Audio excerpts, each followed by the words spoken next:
بسم اللہ الرحمن الرحیم. السلام علیکم. میں سمیع ابراہیم ہوں اور آپ دیکھ رہے ہیں ہمارا یوٹیوب اور فیس بک چینل. وطن عزیز کی تازہ ترین صورتحال سے آپ کو آگاہ کرتا ہوں.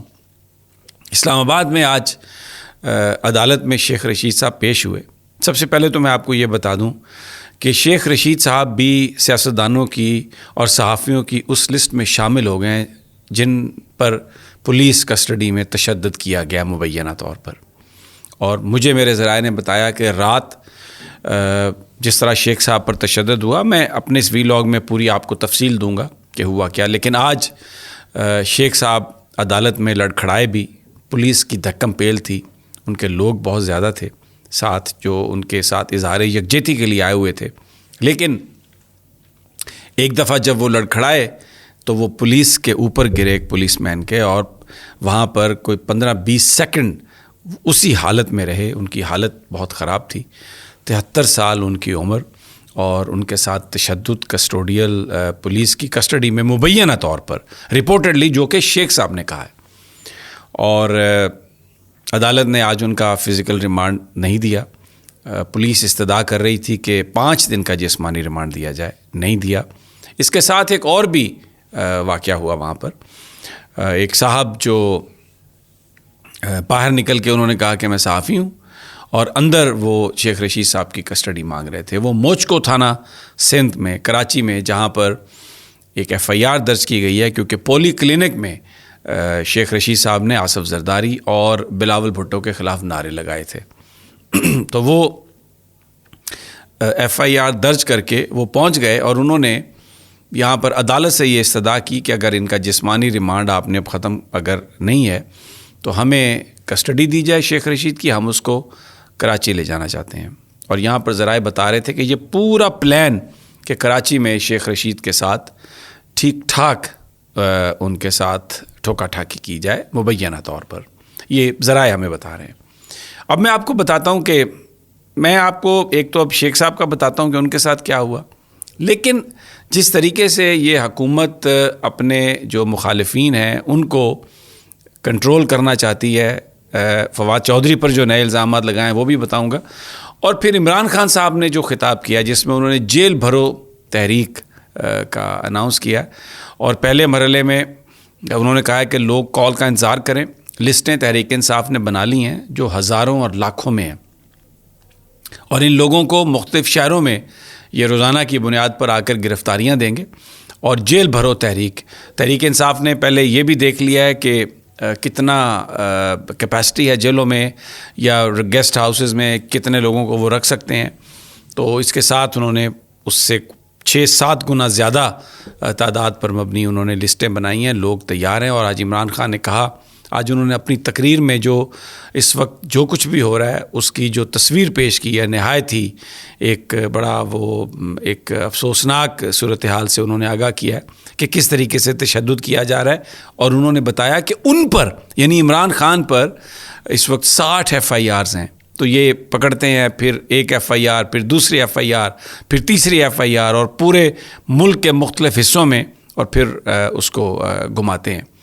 تو جو ٹارچر جس طرح سے ہوا، میں اب آتا ہوں دوبارہ اس طرف شیخ رشید صاحب پر. جو مجھے اطلاعات ہیں مبینہ طور پر رپورٹڈلی جو بتایا گیا، پولیس اس کو ڈینائی کرتی ہے، لیکن کہ شیخ صاحب کی جو ہاتھ ہیں ان کو بٹھا کے تو کرسی سے ان کے ہاتھ اس طرح باندھے گئے، اور پھر ان کو وہ ہتھ کڑی سے ہاتھ باندھے گئے، اور اس کے بعد ان پر تشدد کیا گیا. اور آج شیخ صاحب نے عدالت میں بتایا، ان کے وکیل نے بھی بتایا کہ ان پر تشدد کیا گیا ہے. تو انہوں نے یہ کہا کہ میری پٹیاں کروا دیں پاؤں کے نچلے حصے کی طرف.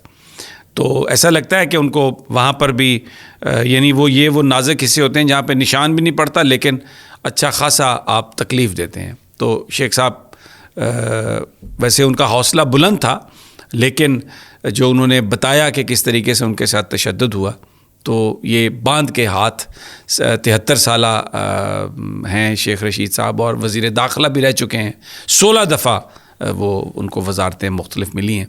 تو ان کے ساتھ یہ سلوک کیا گیا. اور عمران خان نے ذکر کیا آج اپنی تقریر میں کہ یہ کسٹوڈیل ٹارچر، شہباز گل کا بھی انہوں نے ذکر کیا کہ ابھی تک وہ ریکور نہیں کر سکے، اور اعظم سواتی کا بھی انہوں نے ذکر کیا. تو بڑی ایک ماضی میں ماضی قریب میں ایسا نہیں ہوتا تھا، ماضی بعید میں تو مثالیں ہیں کہ سیاسی مخالفین کو پولیس نے ٹارچر کیا حکمرانوں کے کہنے پر اور اس طرح کے واقعات ہوئے، لیکن ماضی قریب میں ایسی مثالیں کم تھیں. لیکن اب یہ اس حکومت نے اس کو ریکارڈ توڑا ہے. عدالت نے جو سندھ لے جانے کا راہداری ریمانڈ تھا جو تھانہ موچکو کی طرف سے تھا، درخواست تھی، اس کو مسترد کیا. انہوں نے کہا کہ نہیں، یہ شیخ صاحب ادھر ہی رہیں گے. اب اس سے ایک بات بہت سارے لوگ یہ چمگوئیاں کر رہے ہیں، اس کا مطلب یہ ہے کہ یہ جو کچھ بھی کارروائی ہوئی اس سے پہلے پولیس ٹارچر اور پکڑنا، یہ شاید وزارت داخلہ کی کارروائی، یہ اس سیاسی حکومت کی کارروائی ہے. میں اس سے پہلے ٹویٹ بھی کر چکا ہوں کہ بہت سارے کام اس طرح سے پولیس والے لوگ اور کئی دوسرے سادہ کپڑوں میں ملبوس جو وفاقی حکومت اور صوبائی حکومتوں کے زیر انتظام چلنے والے ادارے ہیں ان کے لوگ کریں گے، لیکن اس کا ملبہ اسٹیبلشمنٹ پر ڈالا جائے گا. تاثر یہ دیا جائے گا کہ کسی کے کہنے پر کیا جا رہا ہے. اب اگر کسی کے کہنے پر اور طاقتور حلقوں کے کہنے پر کیا جا رہا ہے تو پھر کیسے عمران ریاض کی ضمانت ہو گئی ایک ہی دن میں؟ صرف آرگومنٹس کی بنیاد پر تو یہاں پہ ضمانت بہت کم ہوتی ہے. اسی طریقے سے جو شیخ رشید کا راہداری ریمانڈ جو نہیں دیا گیا، اس کی کیا وجہ ہو سکتی ہے پھر؟ تو یہ ایک چیز سامنے ہمیں نظر آ گئی ہے کہ یہ وفاقی حکومت کر رہی ہے بہت سارے کام اور ان کا ملبہ ایجنسیوں پر ڈالنے کی کوشش کر رہی ہے. اور عمران ریاض صاحب نے بڑی خوبصورتی سے کل کہا، انہوں نے کہا کہ فوج ہماری ہے، یہ ادارے ہمارے ہیں اور ہم ان کے ہیں. ان کا بیچ میں کہاں سے تعلق آ گیا؟ اور یہ جو ایک تاثر دینے کی کوشش کی جاتی ہے کہ ہم کو اداروں کے خلاف ہیں، یہ غلط ہے، ایسا کچھ نہیں ہے. بہرحال یہ آج کی روایات. اب میں آپ کو فواد چودھری صاحب کے ساتھ کیا کیا انہوں نے. پنجاب فورینزک لیبارٹری نے اب یہ اپنی رپورٹ دے دی ہے کہ جی وہ نشے کی حالت میں تھے اس وقت صبح 6 بجے جب ان کو پکڑا گیا. اب یہ آپ دیکھیں تو آپ کو یہ بالکل ویسا ہی ہے جیسا چودھری ظہور الہی پر بھینس کا چوری کا مقدمہ ڈالا گیا تھا.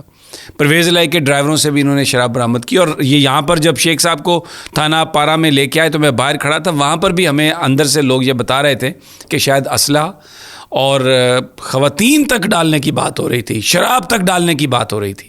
پھر ناجائز اسلحہ ڈالا گیا. شیخ صاحب پر بتایا جاتا ہے کہ ان پر ناجائز اسلحے کا ایک پرچہ درج کیا گیا. اب یہ جو کچھ بھی ہو رہا ہے نا، یہ یعنی یہ بالکل انتہائی، یہ آپ سمجھیں کہ گھٹیا ترین حرکت ہے کہ آپ اپنے مخالفین کو پکڑتے ہیں، اس پر شراب ڈالتے ہیں، اس پر آپ عورت کا مقدمہ ڈالنے کی کوشش کرتے ہیں.